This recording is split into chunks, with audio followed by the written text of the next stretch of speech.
Hello and welcome to episode 106 of Stitched in Sweden. I'm Maria and you can find me on Ravelry, Instagram, Lovecrafts, and Patreon as Stitched in Sweden. Today I'm going to be sharing with you a few projects that I'm working on and quite a few things that I have finished this summer, including both knitting but actually mostly sewing garments. And that's going to be kind of it for this episode, and I am planning a separate bonus episode which will be my fall making plans that I'll be sharing. My plans for both sewing and knitting for the upcoming fall and winter season. So let's get started with what I've been making in the past month or so. I'll start out with what I'm wearing and then I'll go into my works in progress and finish with the things I finished. So what I'm wearing today is the Cumulus Tee. This is a pattern from Petite Knit and I made my version in Knitting for Olive pure silk in the color cream, and I knit the smallest size, I think, or the second smallest size. That kind of information is what you can find on my Ravelry page. And I did not use the recommended needle size. I often do size down one size for petite knit patterns, and I know that for this one I knit the this top is knit from the top down. It's a raglan shaping and then it's joined under the arms here and knit down the body. And I know that I knit the top part, which is knit flat to be able to do the V. I knit that on a US size 2, which I think is a 2.75 millimeter needle. And then when I joined in the round, I was noticing that my flat section was actually rowing out a little bit, and that doesn't usually happen to me because my purls and knit stitches are quite similar in tension. But rowing out is something when you can notice like little kind of stripes in between your knit and purl rows, and I don't think that you're going to be able to see it here, but I was noticing that on this upper part, and that is indicating to you that your tension between the knits and the purls is different. So one of the ways, well, I guess like for me that doesn't usually happen, but I think that it was happening in particular with this pure silk yarn, and it might have been because my hands were hurting a little bit while I was knitting this, and that also the pure silk yarn has very little to no give to it. So it was just messing with my tension a little bit. And I wanted to try to match the tension of this upper part with the body once I joined in the round, because I was pretty sure that once I joined in the round that my knitting would get a little bit tighter. So I ended up going up a needle size, I think, to a US 3 maybe, for the main body. I did the I-cord bind offs as called for in the pattern, and they're okay. I like how the V turned out. I'm not like 100% sure. I'm just like not 100% if I like the arms. They feel kind of tight, and like that this band part is a little bit tight, or I don't know, it just bugs me a little bit. I think I might like it better if the sleeves were shortened more to like there. So I might think about doing that next year. But we'll just have to see. I haven't worn this a whole lot this year because by the time I finished it, it wasn't super hot here anymore. And also, like, I don't really want this shirt to get messed up from nursing, and like while I'm feeding my daughter, I have to like pull my shirt up, and then I feel like this would get stretched out. It's a little bit more sensitive of a fabric, so I haven't been wearing it a ton yet this year.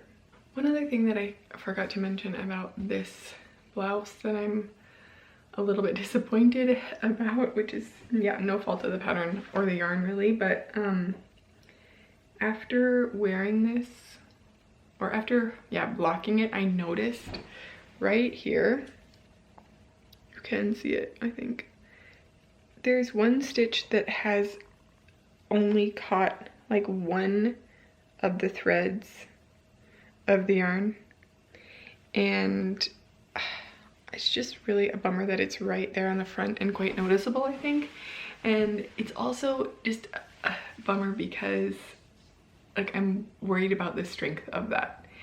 And I think what I'm gonna do is probably try to repair it a little bit with sewing thread actually, rather than the yarn, because it's so prominently right in the middle. I don't want to be like duplicate stitching with yarn in that area, because I think it might make it bulky and might make it even more obvious that there's a mistake there, or like a blemish kind of there. So I think that I'm going to look at my threads and find a thread color that's the same as this. Alternatively, I might take like pull apart the plies of the yarn and use one of the plies to try to just a little bit duplicate stitch right there and hopefully repair that little stitch a bit better, but we'll see. So that was the Cumulus Tee that I knit for myself. And also just to say, I am not including projects right now, for the most part, that I knit or sewed for other people. July and August I made a lot of sewn things for my daughters, and that is for preparing kind of back to school, fall, and winter sewing of their clothes. That's like an example of something that I have shared over on my Patreon account. I've gone through and talked all about how I kind of plan our wardrobes and plan like what items that I'm gonna make for them, because I really try to limit the number of things that I'm making, because I want to be really just selective, but also as from like a not over consuming kind of perspective. I want to make sure that we have like just the right amount of clothes, not too many clothes, not too few, and I kind of go through my process for that over on my Patreon. So if you're interested in that kind of thing, you can check it out there. But yeah, I'm just gonna stick today to kind of what I've been making for myself. Let's go into my works in progress now. I have two main works in progress on the needles, one which is kind of taking a little bit of a break, and the other one that I'm working on regularly. So I'll start with the one that's a little bit on hold at the moment, and this is a sweater that I've been wanting to knit for a really long time, and I was really excited to make it, and now that I'm knitting it, I'm kind of like, I don't know if this is the project that I want to be working on right now, which is why I've just sort of set it aside for the moment. This is the Maxime sweater, and this is a pattern by Paula Stritt, I think. And it is a 20 stitch gauge, I think, or 21 stitch gauge. So it's quite thick. I'm using like a thicker DK worsted weight yarn. And this is kind of what I have so far. This is going to have like a funnel neck that I think is knit in fisherman's rib maybe, or some kind of brioche stitch. I was a little bit distracted there because Thomas is trying to get Linnea out on a walk in the stroller, and he needed a little bit of help to do that. So let's go back to this. This is the Maxine pullover, and as you can see, it has like a nice set-in sleeve here. It's going to have a sort of ribbed, but it's like a little bit of an interesting rib, which I think is a fisherman or brioche stitch kind of situation. And then it has these wide stripes, and the sleeves are also quite wide with little to no shaping, I think, and then finishes the cuffs also with this sort of I think half fisherman's rib or brioche stitch. I am knitting this with one of the suggested yarns, which is kind of uncommon for me actually. I often think that I'm sort of substituting yarns because a lot of times I will find a yarn and then find the pattern, or maybe the yarn isn't available to me, or I'm just like more inspired by a different yarn or something. But in this case I am using the recommended yarn, and that is Filicolana Peruvian, which is a 100% Peruvian Highland wool, and it's 100 meters for 50 grams. And I'm using colors 977 for the main body, which I think is called Marzipan, and 975 for the stripes, which is a deep chocolate brown. It's a little bit more of a like heathered color, as is the main body one, rather than being like a full solid flat color, which there also are colors in this line which are more of a single color. But I think I liked how the marl, it's not a marl, but more of like a heathered look of the contrast color also matched sort of the heathered look of the main color. So why has this one come on pause? Well, first of all, I'm trying to find the project that doesn't hurt my hands at the moment, which I'm struggling a bit with. I was knitting socks and those needles were too small and I felt like that was hurting my hands, and then I switched to this and it felt too big and that was hurting my hands. So I think right now probably the best thing would be just to give my hands a break, but I also have a really hard time doing that. So keeping it mixed up a little bit might be helping, or maybe giving myself a break from knitting and focusing more on sewing might be the solution, but I don't know. The other reason why this is kind of on hold at the moment is that even though I'm getting gauge for the pattern, and even though I like the look of the sweater on the model, and I think I've even selected less positive ease than that one, I'm just always unsure when I try on this like more oversized fit if it's going to be something that I actually like. So when I tried it on, that was also kind of the point that I stopped knitting, because I was like, oh, I just don't know if this is going to be me and if it's going to work.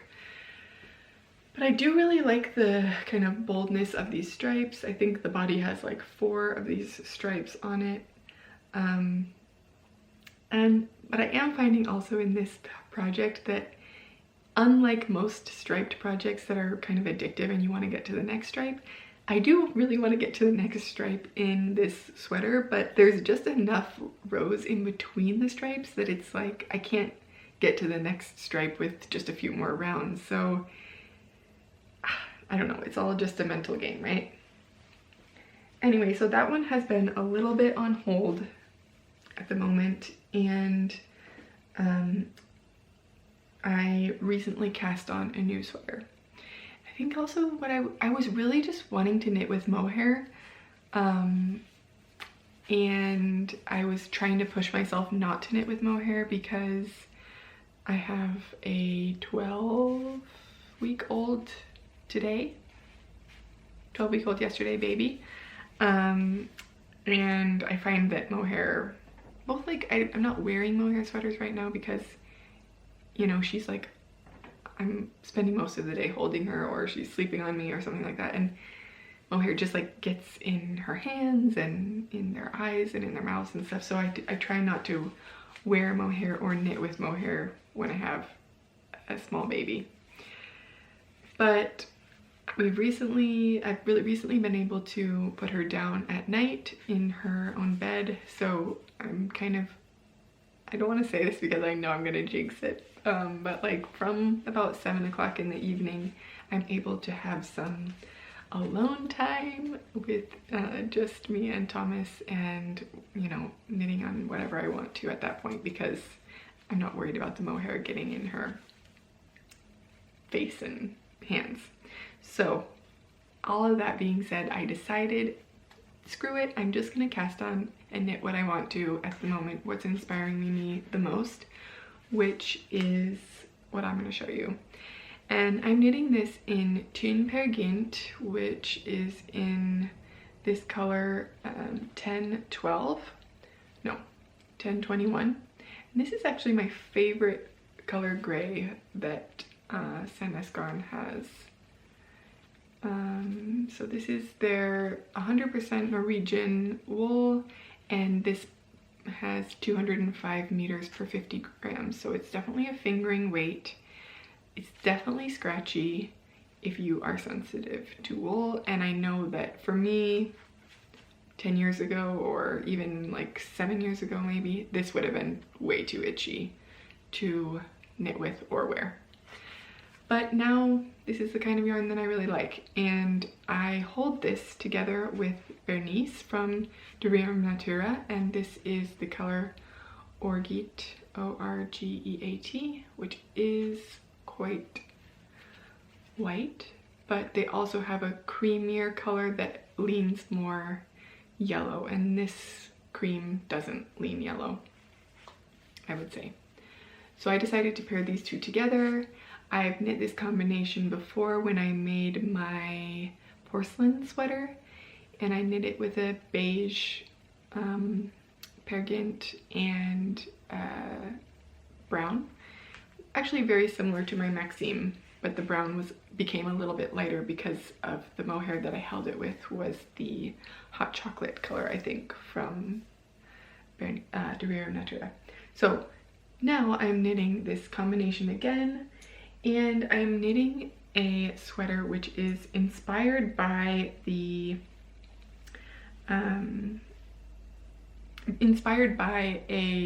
Sandnes Garn pattern that comes in the booklet for Thun Pergint, this particular yarn. And I say inspired by because I'm not really using that pattern at all, except for the motifs, but I'm not using the construction of that sweater at all because I find that Sandnes Garn patterns are really challenging to follow because the instructions just aren't very clear. And for me, I would rather than trying to make my way through a pattern that I find unclear and difficult to understand, I would rather kind of like make my own construction of the sweater and then use elements of that sweater, if that makes any sense. So this is the sweater, and I am just so happy with how this is coming out. I am having so much fun knitting it, and I know that I'm gonna wear this a lot because I'm using a similar construction and shape and size to the porcelain sweater that I, again, used this combination of yarn to knit before. So I know that last fall I wore that sweater a ton, or in the winter also. I don't know exactly when I finished it actually. And this one's gonna be quite similar, but again, very different because that is a colorwork sweater and this is really just full of lovely texture. And also why I wanted to knit this sweater is that we had a sample of this of the Sandnes Garn sweater in the yarn shop that I work at, and it just, like, I really liked it. I just thought it looked nice, and I knew that it was something that I would love to wear. And that one was knitted in a beige color similar to my porcelain, so I thought, oh, I'm gonna need to think of a different color combination, and I decided that would be perfect for this gray. That's my just perfect light gray color.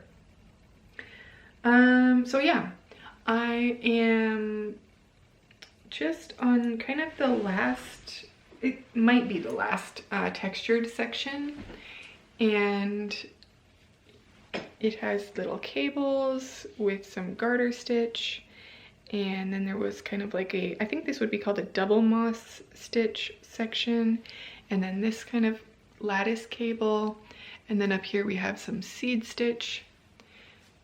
And I've done a 2x2 ribbed collar for this sweater, which I haven't been doing lately. Lately I've been knitting mostly 1x1 rib, but I thought the 2x2 would look nice here. And I have it just on some, I have it on the cable that I knit it on with just little stoppers on the end. I am going to be folding this in and working it together to bind it off with a folded collar. I don't know why I'm struggling to get these words out. I just haven't done that part yet, but the yarn is sitting there waiting for it to be done. I do like to knit the collar before the body is done. Oftentimes in pattern instructions, the neckband will be the absolute last thing that you knit. But I prefer to knit the neckband when there's less yarn on the needles, so that when you're working this tiny circumference, that you're not holding the full weight of the sweater on your needles as you do it. So I started with the back on this one, did some short rows, picked up for the front, and I did a little, I made a little seam here. And actually what I did, now that I'm thinking about it, I should just tell you this whole story because it was actually a little bit of a saga. I had started on the back here, done the back pieces, the back section of seed stitch, and I had done this little garter section here, and I had knit most of this lattice cable when I just decided that I didn't like the way that the seed stitch looked. It looked too loose, and it was creating these kind of weird vertical columns in it, and I think that was because my tension on the seed stitch was just off. So what I ended up doing was actually going back to this rib, these garter rows here, snipping one stitch and unraveling the seed stitch section. I mean, before I snipped the stitch, I picked up all the stitches along here so that they were on the needle, snipped the stitch, pulled that out, undid this whole part, and then started from here again and knit up. So it did the whole kind of top shaping part in reverse. That meant that I was able to bind off with this line here and use that as a feature to create kind of a seam here, and then pick up from that top part and knit the top down. And then I connected at the front and continued.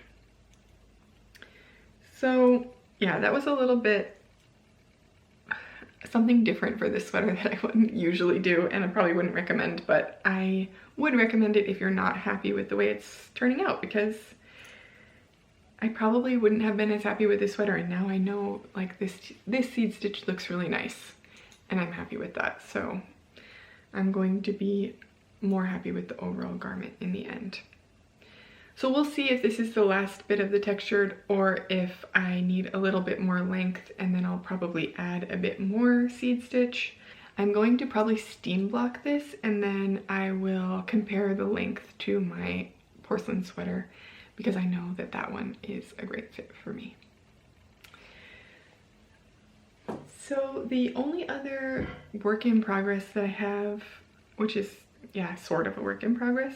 I mean, it definitely is, but it's also sort of a finished object. And you might guess that it is a sock. And this is the Hibernal sock. It's a pattern from Summerly Design, and I have a little progress keeper there. I knit this in Hey Sister Yarn Co. Hey Baby. This was the leftover bit from my Fortune sweater that I knit in the summer when I was waiting for my baby to arrive. And I was kind of on a kick with like finishing up the scraps of yarn that were left over at the end of a project. So I had what would be just enough for a pair of socks left over in this fingering weight. So I thought they would be perfect for this mock cable rib sock pattern, which I really like, and I have knit before for my sister. It looks really funny like this, but that's how some socks are.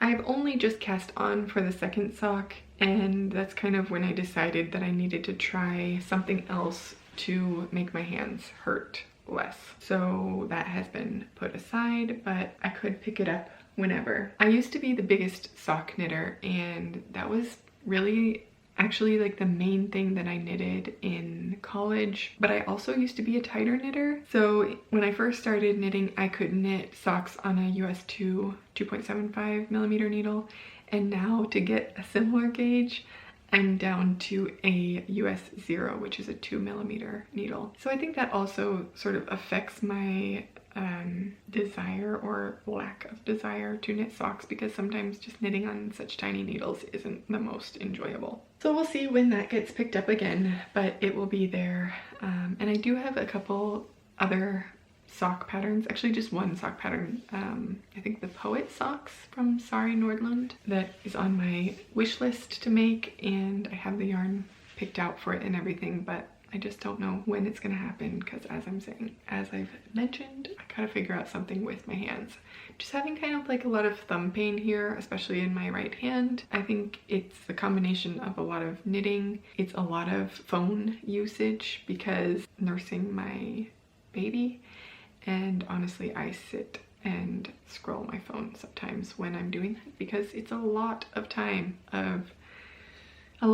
dedicated to fully nourishing another human, which, yeah, I'm so happy to be able to do, but it does mean that I sit and hold my phone, and I think that that does contribute to my hand pain. And then also holding the baby, a lot of times my wrist might be in a funny position, and I'm trying to be more aware of that, but it just happens. So that is something that I am struggling with a little bit at the moment. So that's kind of it when it comes to my knitting projects. I have been doing a lot of sewing in the month of July and August, as I mentioned, and I'm just going to share a couple of those finished projects with you now, and then more of my sewing plans and projects will be shared in my upcoming video of fall plans as well, because that will be really a combination of knitting and sewing and kind of like what I'm imagining my winter wardrobe to look like, especially now that I'm not pregnant. I will still be breastfeeding for quite a while longer, but honestly, I don't need that many nursing friendly clothes, because I only tend to gravitate specifically to nursing friendly clothes when I'm going out in public, which isn't very often. But when I'm at home, I just lift up my shirt. So let's just get started with some of my finished projects that I've sewn. And one that I'm really happy to have tried out and kind of discovered, I guess you could say, is the Nico Top crew neck hack. And the Nico Top is a pattern by True Bias that I have made more times than I can count. I really like the fit of this t-shirt. It's close fitting but not too tight. It has like a fitted set-in sleeve rather than a dropped shoulder, and the original has a mock neck turtleneck. The True Bias blog has a tutorial on how to do the crew neck hack, and that's what I've used to kind of draft this change. And I'm just super happy with how this turned out. I ended up reprinting my pattern.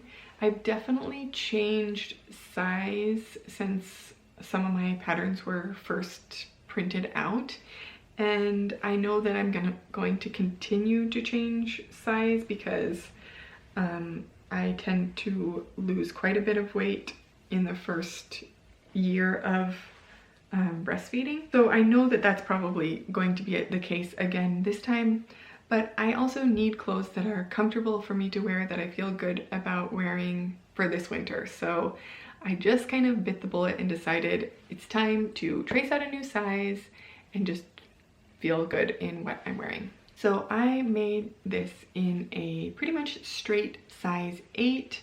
The only change that I make is that I don't make the side or like the hip shaping quite as pronounced. So this goes in for the waist and then goes out for the hip, and I make that part a little bit straighter, but I do still leave a little bit of a curve there. This is made in a 95% jersey, 5% elastic fabric. I got this from Minerva. If you're interested in shopping from Minerva, I have a coupon code that I'll put here and in the description, and it's an affiliate link, or it's an affiliate coupon code now. So you get 10% off your order and I get a commission, that's what it's called, if you want to buy anything from Minerva. I've had really good success buying from Minerva, both living in Sweden, which in Sweden you do have to pay import taxes on it, but living in the US, it's really great even there. You think like buying from the UK, it might take a super long time, but the shipping's really fast and it's inexpensive, and it's a great selection. So this is fabric that I bought myself, and I am a brand ambassador for Minerva, and this is the fabric that they gifted me in exchange for a review.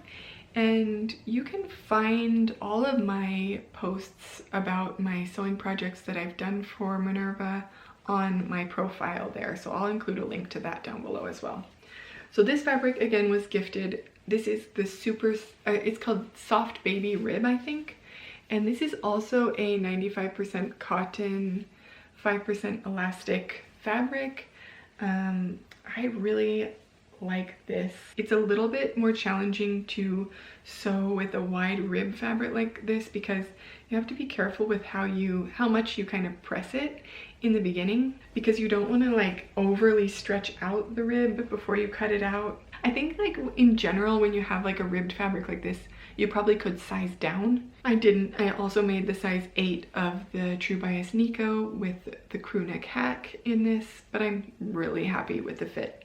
The only difference with this one also is that I shortened the length by about an inch, I think. So I think that that is definitely going to continue to be a go-to pattern for me. Again, I really like the fit, and it comes together for me. Even in the size 8, I can get a long sleeve t-shirt out of less than a meter of fabric. So if I really want to play it risky, I guess, I can order 0.7 meters of fabric, and that's enough for the size 8 long sleeved for me. Oftentimes I order a meter, but it's also sometimes nice to order like just exactly the amount that you know that you're gonna need, and then use up every last bit of it.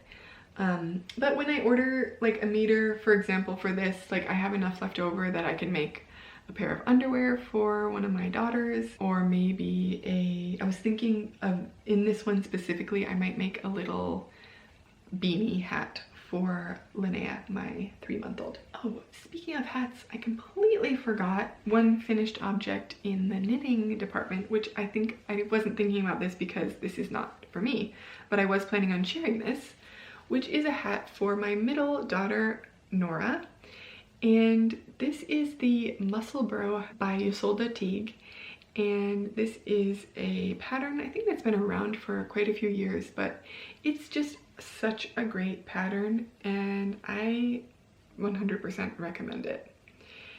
It was a little bit of a slog to knit, but I think the end result is so beautiful. I will probably end up making one for myself and probably one for Thomas. I already have yarn to make one for Eloise right there. But this hat is a double layer hat, which makes it extra warm, and I think it also just gives it like a nice amount of stretch to it. You can wear it like this for a little bit more of a slouch, or you can have it cuffed up, which then it looks very similar to the Oslo hat by Petite Knit, but I think I prefer this one. So yeah, there's that. And I have the feeling Nora's gonna wear it more like this. If she's going to wear it folded up, I probably would cuff it, and then I would probably steam it like this with my iron just a little bit to make it, now it's kind of flipping out slightly, but that's because I've steamed it like this. I knit this in Knitting for Olive Merino in the color Lavender Blue, and this is a color that she picked out on their website, and I'm super excited to give it to her now. So that was a knitting finished object that I forgot about. I have one more sewing project that is it's definitely a work in progress. I have been thinking about this project for a long time, so it seems like I've been working on it forever, but when I finally just printed out the pattern yesterday, pasted it together, cut out the fabric, and started sewing, it's coming together so fast. So it's definitely one of those projects that I spend so much time thinking about it. I spend more time thinking about it than actually it takes to make it. So sometimes I just need to get out of my head and go for it. At the same time, I do think that this project did benefit from a lot of thinking through and processing like how I was gonna make this work. So let's see if I get, it's not really in a shareable place right now, but I'll just kind of give you a quick little view of it and talk about it for a minute. The reason it's not really shareable right now is because it has a lot of pins in it, which is kind of unusual for me. I often don't pin jersey fabrics, but because this one is so large and because it's a viscose jersey rather than a cotton jersey, which is what I typically work with, the viscose jersey is just a little bit stretchier and a little bit more likely to move out of place. I'm going with pins this time. So this is a dress that is a full-length maxi dress inspired by a latched mama dress that I saw on Pinterest. As the name suggests, this is a specific nursing dress, and the reason why I decided to make this pattern, as I was talking about before, I don't necessarily need nursing specific clothing items, but when it comes to dresses, I do find in my postpartum period that I'm often wishing that I could wear a dress because it's comfortable on your waist, it's comfortable when you're just like sitting around feeding a baby all the time, but it's not practical unless you have one that is specific for breastfeeding or that has buttons down the front, which I don't really have. So I thought it would be perfect to make a comfortable jersey dress that is specific for breastfeeding. It has a lot of pins in it and it's inside out, so it's a horrible time to try to show this to you, but I'll just give you a little bit of an overview of it now, and then this will probably be again shared more in depth in my plans video. Yeah, I'll plan on that. I guess actually, since it is inside out, you can see the under part, which is the most important part for the functionality of this dress, and that is this V-neck at the front. I'm using the Zoe dress and tank pattern, which is a pattern from True Bias, in combination with the Nico crew neck hack from True Bias, and then just kind of winging it the rest of the way. The Nico has long sleeves, hence the sleeves. I used the Zoe tank to kind of determine, since I have made that tank before and I know where that V sits, I used that pattern piece to kind of see like, okay, I know that I need the V to end a little bit lower for that. So I used that piece for pointing to where my V was going to sit. And then I've used the Zoe dress pattern for the full length skirt of this dress. So yeah, I'm really excited for this project. The front of it that I can't show you right now because I can't turn it right side because of all the pins. The front part is going to have the crew neck Nico version kind of as an overlay over this V part, so you won't see the V part from the outside. So it has the crew neck. It's gonna have a crew neck finish from the outside, and then it has kind of a overlay that has a triangular side so that you can tie a knot in over onto the side of this overlaid part that's just over on the front piece. So the back is all one piece, and on the front piece there's a seam across the front so that you can have the V feature under, and then you have this top part over the top. So then when you need to nurse your baby, you can untie the knot, just flip up that top flap, and then you have your access as necessary there. That is like a much smoother, hopefully it's going to be a much smoother way of wearing a dress while nursing than doing the full tent over the baby, which just is not my favorite, and also not possible when you are in public. So yeah, that is just like a fun project because I don't often go into that level of pattern hacking, and I'm excited to see how it turns out. I think that means that I have come to the end of the projects that I was planning on sharing in this video, and next time I will be here with a bonus episode to share with you my fall and winter project plans that I'm so excited about.